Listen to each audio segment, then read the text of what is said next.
Siku ya leo tarehe 31 mwezi wa 12, nafahamu ya kwamba kutakuwa kuna mikesha mingi makanisani, kutakuwa kuna mikesha mingi maeneo mbalimbali ya starehe. Ni watoe wasiwasi wa Tanzania wa Dar es Salaam kwamba endeleeni kusherekea sherehe hizi za mwaka mpya vizuri, lakini kila mmoja katika kusherekea awe balozi mzuri wa neno amani. Zamani tulizoea kusherekea sherehe hizi kwa kupiga mafataki na kuchoma matairi kama sehemu ya shamra shamra. Nadhani tumia nafasi hii kushauri tena kwamba kwa sababu ya vile viashiria vilivyotokea hapo nyuma kidogo, kipindi hiki ni vizuri tukasherekea bila kuleta taharuki ya aina yoyote. Si busara wala si vema tena kusherekea kwa kuchoma matairi, kwa sababu nafahamu ya kwamba matairi hayayo hayakutumika vizuri.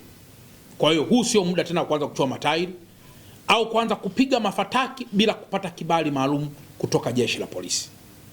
Ni vizuri jeshi la polisi likakuongoza na pengine majirani wakafahamu na watu wengine pia wakafahamu, ili kutokuleta mishtuko na vitu ambavyo vitakuwa havina maana. Lakini pia niendelee tena kuwaomba viongozi wote wa dini na wala sio viongozi wa dini kuendelea kutumia siku hii na katika mikesha yetu kuhubiri masuala ya amani kwa Watanzania, kuhubiri masuala ya amani kwa wana Dar es Salaam, na pengine kuhubiri mshikamano, udugu na masuala mengineyo yanayohusiana hayo. Tukijielekeza huko, ninaamini kabisa kwamba sote tutakuwa na uungwana wa kujenga mkoa wetu wa Dar es Salaam ambao umekuwa ni mkoa muhimu kwa Mtanzania wa aina yoyote. Na siku hii ya leo pia tarehe 31, tunapoendelea kusubiri tarehe 1, leo Mheshimiwa Rais pia katika Twitter na katika mitandao atazungumza na kuhutubia pia. Nimeona taarifa hapa. Naomba sana niwaombe Watanzania na hasa wa Dar es Salaam wote tuwe wasikivu kusikiliza hotuba ya mkuu wa nchi anapoendelea kutoa mwelekeo wa taifa letu na anapotupa pia neno la heri ya mwaka mpya na namna ya kusherekea mwaka mpya wetu.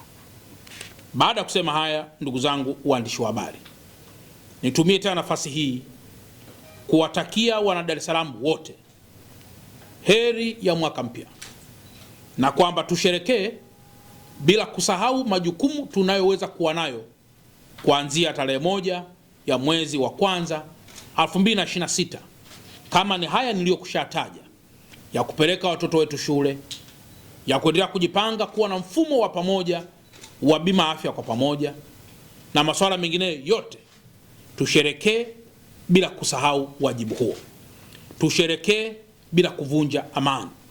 Tusherekee bila kunyang'anya haki ya mtu yoyote.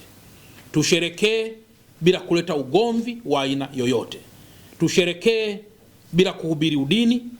Tusherekee bila kuhubiri ukabila. Tusherekee kila mmoja akiwa anatambua hatuna ardhi nyingine zaidi ya Tanzania na Dar es Salaam. Baada ya kusema haya, Mungu mwema aendelee kutubariki ili mkoa wetu wa Dar es Salaam uendelee kuwa na amani na udugu na mshikamano, na uendelee kustawi katika maendeleo yake, ili hata jirani aendelee kuona rehema na neema ambayo Mungu ametupatia katika mkoa huu.